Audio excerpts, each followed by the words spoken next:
கிறிஸ்துவுக்குள் பிரியமானவர்களே, கர்த்தராகிய இயேசு கிறிஸ்துவின் நாமத்தினால் உங்கள் அனைவருக்கும் என் அன்பின் வாழ்த்துதலை தெரியப்படுத்துகிறேன். கர்த்தர் இன்று உங்களுக்காக கொடுக்கும் அதிசயமான வசனம் என்ன என்பதை குறித்து நம்ம பார்க்க போகிறோம். 136வது சங்கீதம் 1வது வசனம், கர்த்தரை துதியுங்கள், அவர் நல்லவர், அவர் கிருபை என்றும் உள்ளது. ஹல்லேலூயா. பிரியமானவர்களே, அவருடைய கிருபை என்றும் உள்ளதாக இருக்கிறது. சர்வசதா நாட்களிலும் அவருடைய கிருபை நம்மோடு இருக்கிறது. அது மாத்திரமல்ல, நாம் கர்த்தரை துதிக்கும் போது நமக்கு கிருபை கிடைக்கிறது. ஹல்லேலூயா. அவர் நல்லவராகவே இருக்கிறார். முதலாவது, கிருபை என்பது என்ன? தகுதியற்ற ஒருவன் மேல் காட்டும் அளவற்ற இரக்கம்தான் கிருபை. பிரியமானவர்களே, நாம் ஆராதிக்கும் தேவன் கிருபை நிறைந்தவராய் இருக்கிறார். அவர் நம்மை அழைத்ததன் நோக்கமும் அவர் நம்மை தெரிந்து கொண்டதன் நோக்கமும் அவருடைய பெரிதான கிருபையினால் மாத்திரமே. இயேசு கிறிஸ்து கிருபையினால் நிறைந்தவராய் இருந்தார். ஆதார வசனம் லூக்கா 2வது அதிகாரம் 40வது வசனம், பிள்ளை வளர்ந்து ஆவியிலே பலன் கொண்டு ஞானத்தினால் நிறைந்தது, தேவனுடைய கிருபையையும் அவர் மேல் இருந்தது. ஹல்லேலூயா.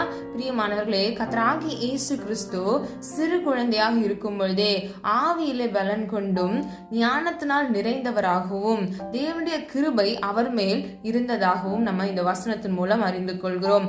அப்போ நம்ம ஆராதிக்கிற தேவன் சர்வ வல்லவராய் இருக்கிறார். அவருக்குள் தேவ பலன் ஆவியில் இருந்தது. அது மாத்திரமல்ல, தேவனுடைய கிருபை இருந்தது. பிரியமானவர்களே, கர்த்தராகிய இயேசு கிறிஸ்துவுக்குள் இருந்த கிருபை நமக்குள்ளும் இருந்தது அப்படின்னா நம்ம இந்த உலக வாழ்க்கையில இருக்கக்கூடிய பிரச்சனைகள், போராட்டங்களை எளிதில் மேற்கொள்கிறவர்களாய் இருப்போம். யோவான் 1வது அதிகாரம் 14வது வசனத்தின்படி, அந்த வார்த்தை மாம்சமாகி கிருபையினாலும் சத்தியத்தினாலும் நிறைந்தவராய் நமக்குள்ளே வாசம் பண்ணினார். அவருடைய மகிமையை கண்டோம். அது பிதாவுக்கு ஒரே பேரானவருடைய மகிமைக்கு ஏற்ற மகிமையாகவே இருந்தது. ஹல்லேலூயா. பிரியமானவர்களே, அந்த வார்த்தை என்றால் கர்த்தராகிய இயேசு கிறிஸ்து மாம்சமாகி வார்த்தையின் வழியாக நமக்குள் கிருபையினாலும் சத்திய நிறைந்தவராய் நமக்குள் வாசம் செய்தார். ஹல்லேலூயா. பிரியமானவர்களே, நமக்குள் வாசம் பண்ணினார். பிரியமானவர்களே, அப்போ உங்களுக்குள்ள கர்த்தராகிய இயேசு கிறிஸ்து கிருபையினாலும் சத்தியத்தினாலும் நிறைந்தவராய் உங்களுக்குள் வாசம் பண்ணுகிறார். இரண்டாவது பகுதியை பாருங்க. அவருடைய மகிமையை கண்டோம். அது பிதாவுக்கு ஒரே பேரானவருடைய மகிமைக்கு ஏற்ற மகிமையாக இருந்தது.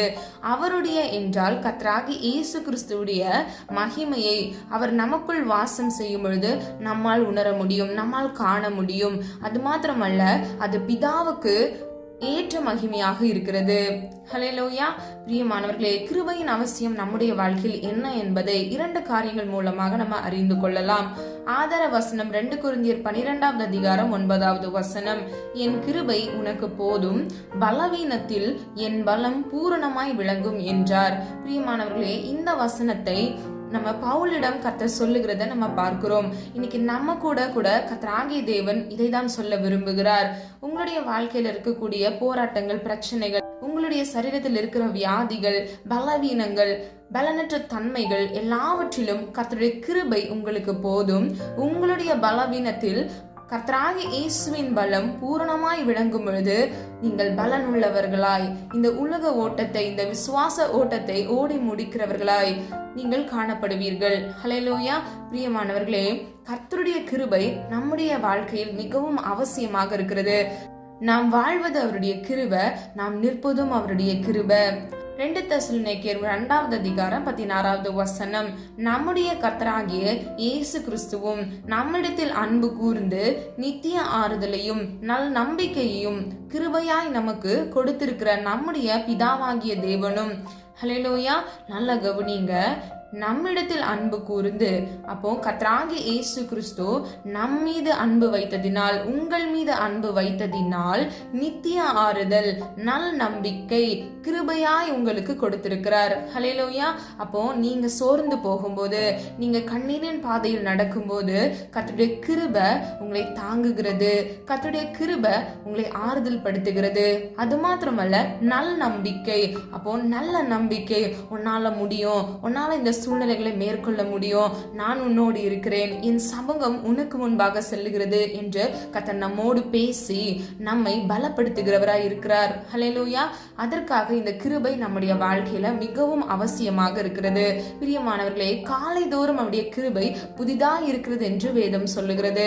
அதிகாலையில் என்னை தேடுகிறவர்கள் என்னை கண்டடைகிறார்கள் என்று வேதம் சொல்லுகிறது. அதிகாலை வேளையில் கர்த்தர் புது புது கிருபையினாலும் நன்மையினாலும் ஒருவனை திருப்தியாக்குகிறார். அப்போ நம்ம என்ன செய்யணும்? இந்த கிருபையை நாம் பெற்றுக்கொள்ள வேண்டும் என்றால் கர்த்தருடைய சமூகத்தில் நம்ம அதிகாலையில் காத்திருந்து செபிக்கும் போது கர்த்தர் நமக்கு கிருபையா இறங்குகிறார். ஹல்லேலூயா. கடைசியாக கிருபை நம்மில் எப்படி வரும்? இதை நாம் 3 காரியங்கள் மூலமாக, வேத வசனங்கள் மூலமாக அறிந்து கொள்ள போகிறோம். முதலாவது, தேவன் மேல் நம்பிக்கை வைப்பதால் நமக்கு கிருபை வரும். ஆதார வசனம் 32வது சங்கீதம் 10வது வசனம், துன்மார்க்கனுக்கு அநேக வேதனைகள் உண்டு, கர்த்தரை நம்புகிறவனுக்கோ கிருபை சூழ்ந்து கொள்ளும். ஹல்லேலூயா. பிரியமானவர்களே, அவர் மீது நம்ம 100க்கு 100 நம்பிக்கை வைக்கும் போது அதுவே நமக்கு கிருபை கொடுக்கிறது. அது மாத்திரமல்ல, அந்த கிருபை நம்மளை சூழ்ந்து கொள்கிறது. நம்ம விழுந்து போகாதபடிக்கு அந்த கிருபை நம்மை தாங்குகிறது. நம்ம பிசகாதபடிக்கு, நம்முடைய வழிகள் மாறி போகாதபடிக்கு, நம்ம விழுந்து போகாதபடிக்கு கர்த்தருடைய கிருபை நம்மை தாங்குகிறது. ஹல்லேலூயா.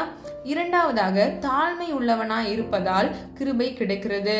ஆதார வசனம் நீதிமொழிகள் 3வது அதிகாரம் 34வது வசனம், இகழ்வோரை அவர் இகழ்கிறார், தாழ்மை உள்ளவர்களுக்கோ கிருபை அளிக்கிறார். பிரியமானவர்களே, இந்த வசனத்தின்படி நம்முடைய வாழ்க்கையில் நம்ம தாழ்மை உள்ளவர்களாய் இருக்கும் பொழுது கர்த்தர் நமக்கு கிருபை அளிக்கிறவராய் இருக்கிறார். அந்த கிருபை நமக்கு பலன் கொடுக்கிறது. அது மாத்திரமல்ல, அது நமக்கு ஆறுதலையும் நம்பிக்கையும் தருகிறது. கடைசியாக, நன்மையை யோசிப்பதால் கிருபை தருகிறார். ஆதார வசனம் நீதிமொழிகள் 14வது அதிகாரம் 22வது வசனம், தீமையை யோசிக்கிறவர்கள் தவறுகிறவர்கள் அல்லவோ, நன்மையை யோசிக்கிறவர்களுக்கோ கிருபையும் சத்தியமும் உண்டு. ஹல்லேலூயா. பிரியமானவர்களே, நன்மையானதை யோசிக்கணும். பிறருக்கு நல்லது செய்ய வேண்டும் என்று யோசித்தாலே கர்த்தர் உங்களுக்கு கிருபையும் சத்தியமும் உண்டு. அப்போ சத்தியம் என்றால் என்ன?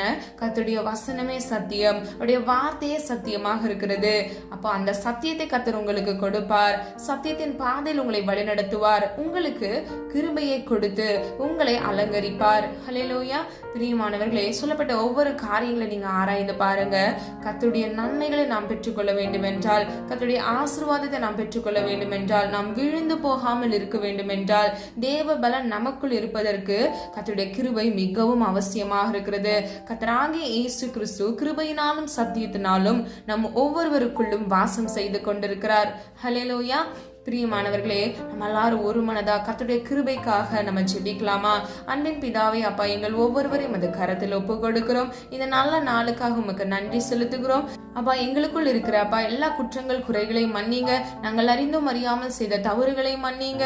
அப்பா, நீர் என்று ஆண்டவர் எங்களை கிருபையால் இடைக்கட்டி எங்களை தாங்கி வழி நடத்தி கொண்டிருக்கிறீர். அதற்காக நன்றி செலுத்துகிறோம். எத்தனையோ பாடுகள், நெருக்கங்கள், போராட்டங்கள் எங்களுடைய வாழ்க்கையில இருந்தாலும் இம்மட்டும் ஆண்டவரே அப்பா ஜீவனை கொடுத்து ஆண்டவரே எங்களை வைத்திருக்கிறீரே, அதற்காக நன்றி செலுத்துகிறோம். உங்களுடைய கிருபை ஆண்டவரே அப்பா எங்களுடைய வாழ்க்கையில இருக்கக்கூடிய எல்லா போராட்டங்கள், பிரச்சனைகளை நீர் மாற்றி ஒவ்வொரு பிள்ளைகளையும் இயேசுவின் நாமத்தினால் ஆண்டவரே கிருபை நிறைந்தவர்களாக, மரியாதை போல அப்பா சாட்சியை கேட்கத்தக்க அப்பா ஒவ்வொரு பிள்ளைகளும் அப்பா கிருபையினால் நிறைந்திருக்கத்தக்க இயேசுவின் நாமத்தில் கிருபை செய்வீராக. அப்பா, நன்மையானதை அப்பா யோசிப்பதால் கிருபையை கொடுக்கிறீங்க. ஒவ்வொரு பிள்ளைகளுக்கும் ஆண்டவரே புது புது கிருபையினாலும் நன்மையினாலும் ஆண்டவரே திருப்தியாக்குங்கப்பா. உம்மீது நம்பிக்கை வைத்து அப்பா தாழ்மை உள்ளவர்களாக நன்மையை யோசிப்பதனால் அப்பா அந்த மிகுந்த கிருபைகளை பெற்றுக்கொள்ள ஒவ்வொருவருக்கும் கிருபை செய்வீராக. அது மாத்திரமல்ல, தேவனுடைய பலன் பரிபூரணமாய் அப்பா உடைய பிள்ளைகளுடைய வாழ்க்கையில தங்கி தாபரிக்கட்டும். ஆறுதலையும் நல் நம்பிக்கையும் ஆண்டவரே உடைய பிள்ளைகளை அப்ப அந்த கிருபை சூழ்ந்து அப்பா பிள்ளைகளை தாங்கி வழி நடத்தட்டும். தீங்கொன்றும் அணுகாதபடிக்கு தீமையிலிருந்து விலக்கி பிள்ளைகளை வேலி அடைத்து பாதுகாத்துக் கொள்ளுங்க. உடைய பிள்ளைகளின் மன விருப்பங்களை நிறைவேற்றுங்க. கிறிஸ்து இயேசுவுக்குள் ஆண்டவரே அப்பா பரிபூர்ண நன்மைகள் ஆண்டவர் உடைய பிள்ளைகள் ஒவ்வொருவரும் சுதந்திரித்துக் கொள்ள கிருபை செய்யுங்க. ஒவ்வொரு பிள்ளைகளையும் பேர் பெற ஆசீர்வதிக்கும்படியாய் செபிக்கிறேன். ஒரு ஆத்மா கூட தகப்பனை விழுந்து வழி விலகி போகாதபடிக்கு கர்த்தருடைய கிருபை அவர்களை தாங்கட்டும் அப்பா. ஒரு விசை ஆண்டவர் உடைய பிள்ளைகளுக்காக நீர் மனம் இறங்குங்க ராஜா. ஒத்தாசி வரும் பர்வதத்துக்கு நேராக எங்கள் கண்களை ஒரு மனதா ஏறெடுத்து ஜெபிக்கிறோம் ஆண்டவரே. ஒவ்வொரு பிள்ளைகளுடைய வாழ்க்கையில் இருக்கக்கூடிய போராட்டங்கள், நெருக்கங்கள் அப்பா, கசப்புகள், வைராக்கியங்கள் இயேசுவின் நாமத்தினால் நீர் எடுத்து போட்டு உடைய பிள்ளைகளை அப்பா சமாதானத்தினாலும் சந்தோஷத்தினாலும் நிரப்புவீராக. புது புது கிருபையினால் நன்மையினால் திருப்தி ஆக்குவீராக. அதிசயங்களை காண செய்யுங்க தகப்பனே. அப்பா பிள்ளைகள் நெடுநாள் காத்திருக்கிற காரியங்கள், உம்முடைய சமூகத்தில் விண்ணப்பித்த ஒவ்வொரு காரியங்களுக்கும் ஆண்டவரே நீர் ராமென்று மாமன் என்று நீர் பதில் கொடுங்கப்பா. உம்முடைய கிருபை அப்பா எங்களை தாங்குகிறது, உம்முடைய கிருபை எங்களை வழிநடத்துகிறது தகப்பனே. அதற்காக நன்றி செலுத்துகிறோம். ஒவ்வொரு பிள்ளைகளின் குடும்பங்களையும் இயேசுவின் இரத்த கோட்டைக்குள் மூடி மறைத்து நீர் பாதுகாத்துக் கொள்ளுங்க. இந்த நாள் முழுவதும் நீர் கூட இருந்து நீர் வழிநடத்தினீர். அதற்காக நன்றி செலுத்துகிறோம். இந்த புதிய நாளை உமது கரத்தில் ஒப்புக் கொடுக்கிறோம். கண்மணி போல நீர் பாதுகாத்துக் கொள்ளுங்க. உமக்கு பிரியமானதை செய்ய பிள்ளைகளுக்கு கற்றுக் கொடுங்க. தேவ சுத்தத்தின்படி உடைய பிள்ளைகளுடைய வாழ்க்கையை நீர் உயர்த்தி ஆசிர்வதித்து பிள்ளைகளை வழிநடத்துங்க. உடைய நாமம் மாத்திரம் மகிமைப்படுவதாக. ஜெபித்த ஒவ்வொரு ஜெபங்களுக்கும் நீர் ஆமென்றும் ஆமென் என்று நீர் பதில் கொடுத்து விட்டீர். அதற்காக நன்றி செலுத்துகிறோம். இயேசுவின் மூலம் ஜெபிக்கிறோம் பிதாவே, ஆமீன். கர்த்தராகிய தேவன் தாமே உங்களுடைய வாழ்க்கையை வெளிச்சமாய் மாற்றி உங்கள் ஒவ்வொருவரையும் கர்த்தருடைய கிருபை சூழ்ந்து உங்களை ஆசீர்வதித்து பாதுகாப்பாராக. God bless you. பிரியமானவர்களே, இந்த வீடியோ உங்களுக்கு பிடிச்சிருந்துச்சுன்னா லைக் பண்ணுங்க, சப்ஸ்கிரைப் பண்ணுங்க, பெல் ஐக்கான் கிளிக் பண்ணுங்க.